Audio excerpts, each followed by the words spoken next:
It's not every day on the Antiques Roadshow that we get a visit from a large elephant in a fluffy pink dressing gown and a one-armed badger.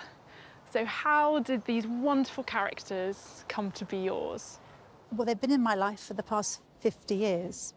When I was a child, my grandmother knew a lady called Anna Hume, and I believe Anna worked on Jackanory. And Anna had some of the storyboards in her house and said I could choose one. And I liked the elephant, and I chose this one when I was 10. When you were 10? I know. And had you been familiar with Jackanory? Yes, I used to watch it every week, of course. I think like a lot of people sitting at home, we all used to watch it, that 15 minutes where a story was read by a famous person and then you had the illustrations in the background to bring the story alive. I think it first started in the mid-1960s and the last Jackanory was shown, I think, in 1996. And what I love about this picture is that these characters have been so beautifully brought to life by a very quick pen and ink, and it is unmistakably Quentin Blake, who is, of course, the nation's, I think, most favourite illustrator.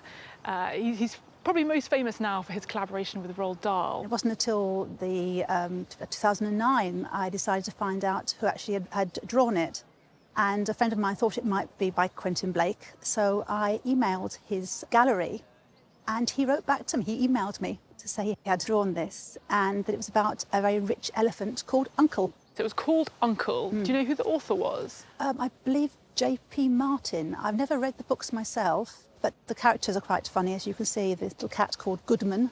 So the picture's been executed in his trademark technique, which is to use a pen with ink to outline all the characters and to give you the little bits of detail. He's used watercolour just to bring out their features and to give a bit of pizzazz to their clothing. What's really interesting to see is that even at this sort of earlier stage in his career, his trademark style was there already.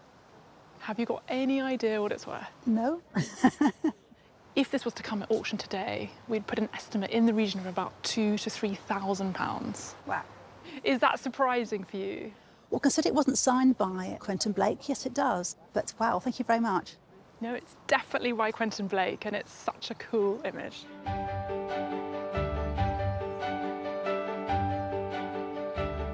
I love that it's by Quentin Blake, and this is well before he became famous, so it really does give you an insight into what he was up to back in the 60s and 70s. It's such a great thing. I'm so thrilled to have seen it.